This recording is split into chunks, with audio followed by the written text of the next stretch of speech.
This is a recording for 7th hour math analysis, and today is Tuesday, 10/29.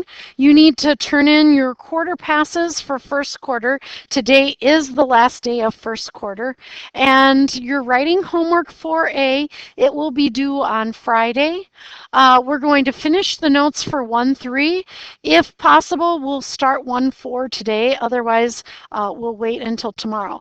So we had written up the intermediate value theorem last time, and we said essentially that if we know two x values, a and b, and we know their y values, f of a and f of b, if the function is continuous, then it will essentially have every value in between those two. So if we pick a C value that is between A and B, then its Y value will be in between F of A and F of B.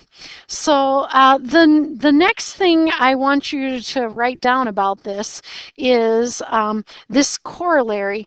And so that the intermediate value theorem just talks about any values of A and B. But this one tells you if f of x is continuous and f of a and f of b have opposite signs, then there has to be at least one zero, and that's at least one value of c where f of c equals 0. So it crosses the x-axis between a and b. And so we're just going to use that intermediate value theorem to look at some problems as we go. And so we're going to just determine between which consecutive integers the real zeros of this function f of x are located. And so this is going to be pretty straightforward. We're not even asked to find those zeros exactly, and we're just going to use our calculators and a table of values. So for 3a, our rule is f of x equals x squared minus x minus 3/4. And just a reminder, that's 0.75 if you're putting it in the calculator. And so put that in your calculator, and our interval is from -2 to 2. And so really we're just going to use a table of values, interval. I'm sorry, I just noticed that I spelled interval wrong. So interval. Our interval is from -2 to 2. And so put that in y equals if you haven't already. And since we want consecutive integers, you can just start a table at -2 and have the table go by ones. And so put y equals, y1 is x squared minus x minus 0.75. And then make a table of values for x and y, which is f of x equals y. And just go -2, -1, 0, 1, and 2. Take a moment, find those values. And if I was here, I would ask you what they are, but I will just tell you. This one is 5.25, 1.25, -0.75, -0.75, and 1.25. Now, just by looking at those values, we want to know, determine between which consecutive integers the real zeros of this are located in this interval.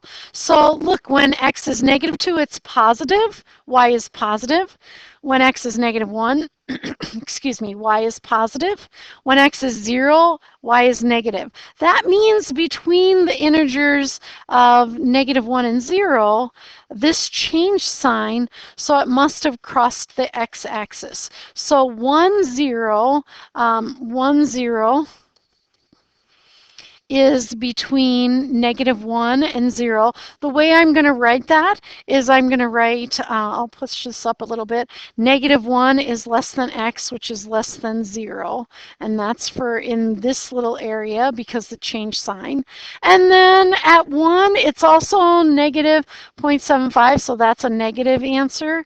And then at 2, it's positive again. So in between 1 and 2, it also changed signs. So there's a second 0 that is between 1 and when x is 1 and 2. So 1 is less than x, which is, 1 is less than x, which is less than 2. So this is pretty straightforward. We just start putting our function in our calculator, and we're examining what happens on this table. And when it changes signs, we say there's a 0 in between those two. And so here's 3b. For this one, f of x is equal to x to the third plus 2x plus 5. And our interval just is -2 to 2 again.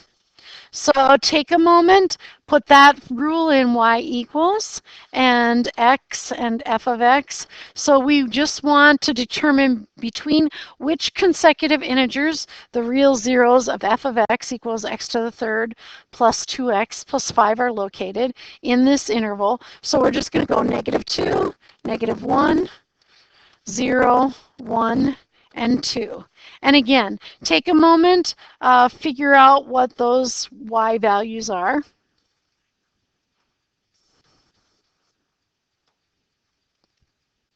I'm going to go over those y values. If you need a moment to calculate those, you can pause this recording.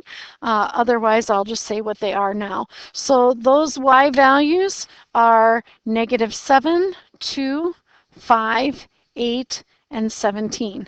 So as I look along those x values, it's negative for -2. When x is -2, I get -7. When x is -1, it moved to +2.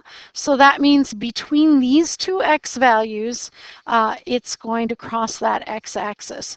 So we just say there is 1, 0, between -2 and -1. So -2 is less than x, which is less than -1.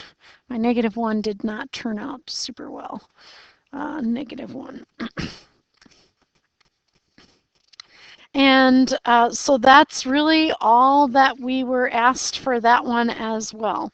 So that's how we just determine between which consecutive integers there is a real 0. And now we're going to talk about end behavior.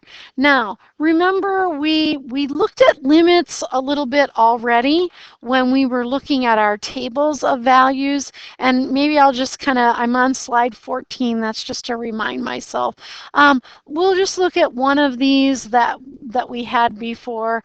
Maybe here's this table, and oh, that was my made-up problem. People kind of got a little mad about that one, so I won't use that one. But here is one of the problems that we looked at, I think. And it was undefined. Yes. And now, this we were looking for the limit, and it did not exist because this was going to -infinity as it got close to 1 from the left, and +infinity as it got close to 1 from the right. Well, we're looking at the inside of the graph when x equaled 1 and what happened near x equals 1. In this next part, we're looking at end behavior. So we're only caring about what happens as x goes to -infinity or +infinity. So write yourself a note about this. End behavior of a function describes how the function behaves at either end of the graph. So describes how the function behaves at either end of the graph. And that means as what happens as x increases or decreases without bound. So when x goes to -infinity and infinity. And so write yourself a note as well. Left end behavior is the limit, and maybe I'll just write this if in case it's a little bit hard to see. The end behavior, just a second. Left end behavior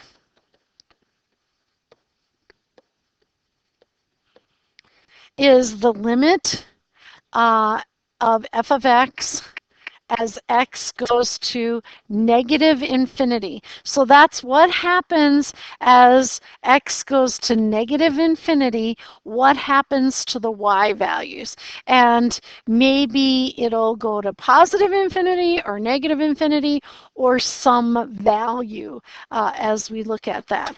And then the right end behavior, right end behavior is going to be the limit of f of x as x goes to positive infinity, and that's going to equal something. It might be positive infinity, it might be negative infinity, it might be a number, it might be 0 or something like that. But a lot of things can happen.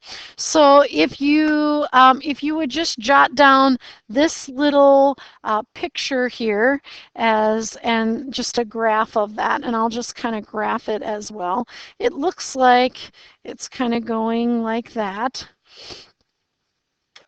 And so when we look at the left end behavior, that's as x goes to negative infinity. Look at if I'm walking along that axis to negative infinity, notice my y values are getting higher and higher. And since that goes on like that, it's going to go to positive infinity is what f of x is going to go to. So we would say the left end behavior, the limit of f of x, and we don't even have to know what the rule is. We can just see this graph. The limit of f of x as x goes to negative infinity, so that means I'm walking along that x-axis to negative infinity, is equal to positive infinity in this case because my y values are going up and up and up. And then likewise, the left end behavior is the limit of f of x as x goes to positive infinity. And when I'm looking at this, I'm walking along the axis here, and I'm going to go to x equals positive. X is going to go to positive infinity. So I keep going out and out and out. And then look at what's happening to the y values. They're just going down and down and down. And so they're going to go to negative infinity, is equal to negative infinity as we look at that. Ooh, I'm going to just rewrite my negative infinity because I don't think it came out very well. Negative infinity as we look at that. So let's look at some problems. And again, just like we looked at our calculator before, and we looked at values that were getting close to some other value from the left or right, now we're going to look at very negative values of x and then very positive values of x. And again, you can pick what values you use. We'll just kind of look at some as we go. So this is number 4, and our rule is f of x equals x to the third minus x squared minus 4x plus 4. And we want to look at our the graph of this and describe kind of what happens as x goes to either negative infinity or positive infinity. So the first thing it says is to graph this. So take a moment and graph this and see what it looks like. And I'm hopefully going to pause this. If I mess up, there will be 2 recordings. Okay, if you haven't already, put that rule in y equals and make a graph of that so that you can kind of see what happens. And then we're going to describe its end behavior. And then we're going to support that numerically. And when we support it numerically, that just means we're going to make a table of values like we did for some of those others. So I used a standard viewing window, and this is what my graph looks like as I look at that. So what I'm going to look at is what is my end behavior. So end behavior, remember, is when x goes to negative infinity, what's happening to the y values. So as I'm walking along here out to negative infinity, this is so steeply negative that it's going to negative infinity for my y values. So I'm going to say the limit of f of x as x goes to negative infinity is equal to negative infinity. And I'm gonna support that with a table of values in just a minute. And then I'm also going to look at what happens when x goes to positive infinity as I go to positive infinity out that way. And notice my y values are getting very large, so that is going to go to positive infinity. So I kind of can just look at that, and I'm going to say the limit of f of x as x goes to positive infinity. My positive infinity did not work out very well. To positive infinity is going to be positive infinity. So then I'm going to support that with a table of values. And again, in this case now, I want to look at things that go to negative infinity, so really, really negative values. So my x is here. And my f of x will be right here. So I might look at things like negative 10,000. Oh, that was negative 100,000. I only meant to look at negative 10,000. Negative 10,000 I might look at as a negative value. Negative 1,000, negative 100. I might look at 0 just to kind of see what that is. And that's going to kind of support my answers as I go through this. And I'm just going to give those in scientific notation. At 0, I got 4. And at negative 100, I get negative 1 times 10 to the 6th. And so, you know, we know that is negative 0.1, 2, 3, 4, 5, and then 1. So there's the decimal kind of that. And this one's negative 1 times 10 to the 9th. And this one's negative 1. Oh, I'm sorry. I was doing that way wrong. I was using a negative 6. So negative 1, 1, 2, 3, 4, 5, 6. So that would be negative 1,000,000. This is negative 1, 1, 2, 3, 4, 5, 6, 7, 8, 9. This one is negative 1 times 10 to the, I think, I don't have my answer written correctly there. I think it might be to the 12th. But those are going, now I'm looking as x goes to negative infinity. X goes to negative infinity. What's happening to y? Y is, and I'm not going to write that value in because I'm not sure what it is. Y is going to negative infinity as we look at that. And that's what I anticipated as I looked at that. Then for this one, and that was, I have it on my paper now, negative 1 times 10 to the 12th. So again, very, very negative. Now I'm going to look at some positive values. So I have the 0, maybe I'll look at 100, maybe I'll look at 1,000, maybe I'll look at 10,000. And then those values are 1 times 10 to the 6th, 1 times 10 to the 9th, 1 times 10 to the 12th. And so as x goes to positive infinity, these values are also going to positive infinity. So I'm just using now a table of values to kind of validate what I think is happening in that function. The next rule is this one, f of x equals x plus 2 over x squared minus x plus 2. And so take a minute, put that in y equals. Just a reminder, when you put that in, oh, and here I will write it down here as well. This is number 5, f of x is x plus 2 over x squared minus x minus 2. Just a reminder, when you're going to write that, you're going to put it in 2 sets of parentheses as we go. And then for this one, put that in y equals. And I used a standard viewing window again, I think. So look at what that's going to be. And I'll give you a moment to look at that. And then I'll go over kind of what I have here. And so my graph looks like this, and I'm looking for this end behavior. This graph is a little hard to look at. That should be above that x-axis. It kind of looks like it maybe drifts below it, but I don't believe it does as we look at that. Or yes, maybe it does drift below that. My bad.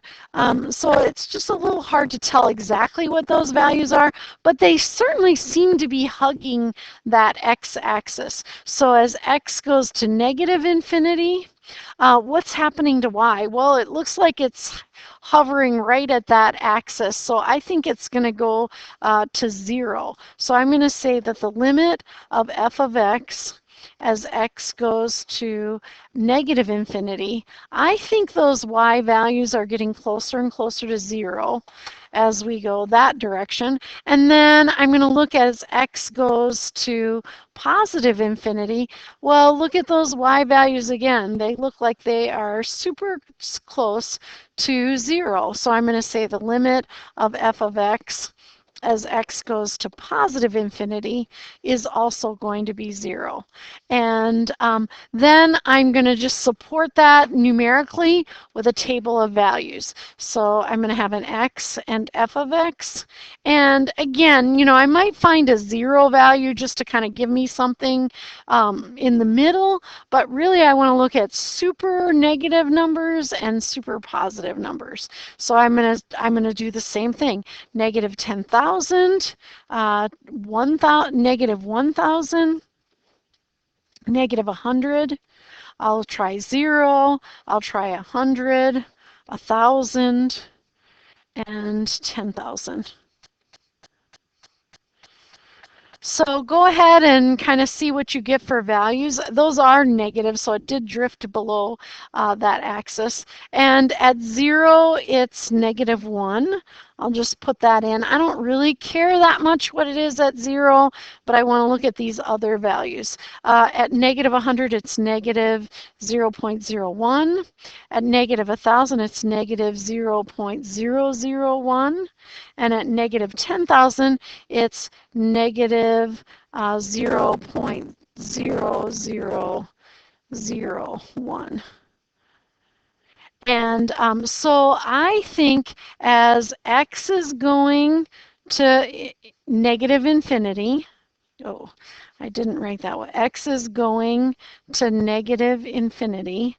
Then these values, f of x, is going to 0. It's negative, but it's getting closer and closer to 0 as we look at that. And then we'll see what happens as we go the other direction. And maybe I'll just use this different marker. So when I put in 100, I get 0.01. For 1,000, I get 0.001. For 10,000, I get 0.0001. So again, as my x values are going to positive infinity, my y values are getting closer and closer to 0. So f of x is going to 0. So these are the answers. What's happening as x goes to either negative infinity or positive infinity, and then what happens to the y as we look at that. Now, the next problem is a physics problem, and so we have to kind of look at this carefully. And it says the symmetric energy function is E equals x squared plus y squared over divided by 2. If the y value is held constant, so that means we can give y a constant value. What happens to the value of the symmetric energy when the x value approaches negative infinity? And so this is number 6, and this is E equals x squared plus y squared divided by 2. And so since y is held constant, I mean, think about this. If I put in, you know, a 7 or 2 or 1,000, eventually, since that's a constant, when the x approaches negative infinity, it's not going to have a super high bearing. So let's let y equal 1. And then that changes this into E equals x squared plus 1 divided by 2. And that'll make a problem that we can kind of look at a little bit more easily as we go. And so we'll call this E of x. So our job then is to find the limit of E of x as x goes to negative infinity. So that's what we were asked to do. So take a minute again and graph this x squared plus 1 divided by 2. And we'll go through this same process. So if we look at that, it looks like a parabola. And as x goes to negative infinity, x goes to negative infinity, what's going to happen to our y values?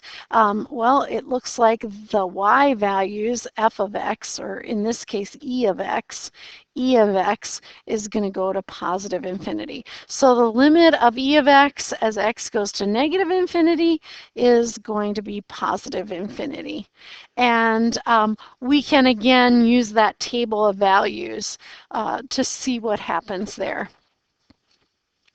Now, I'm not in class today, so I'm going to do my next little part in an unusual order from the way that I would do it if I were there. But I do want to make sure that I get a little bit of a start on the next section, and then I'm going to give you some problems to work on this section. And you can take those with you for tomorrow. So here's our next heading, and it is 1-4, extrema and average rates of change. Can you determine intervals where a function is increasing, constant, or decreasing? Determine maxima and minima, and determine average rates of change. So this is a big section.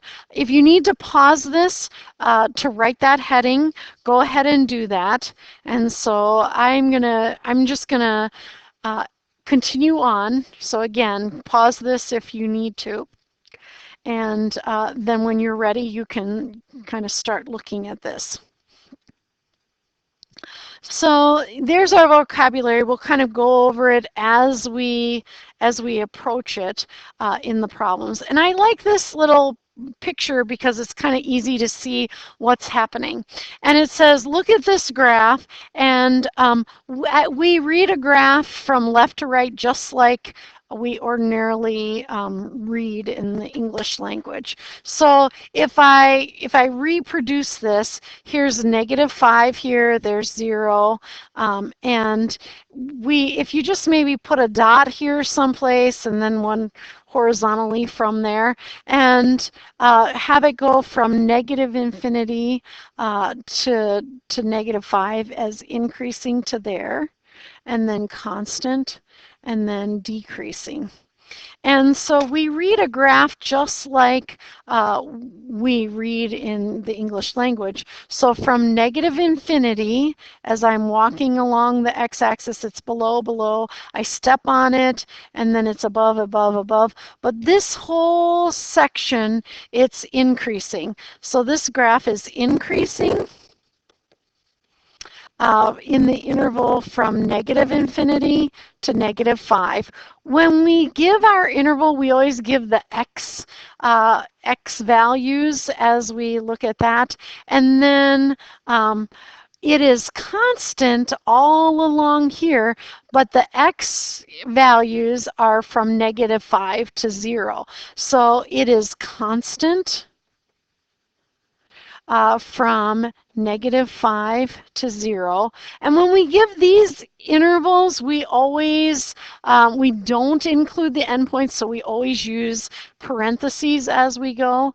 And then the last one here is going to be as it goes, as x goes from 0 out that way to positive infinity, notice what's happening to the y values. They're decreasing. So this is decreasing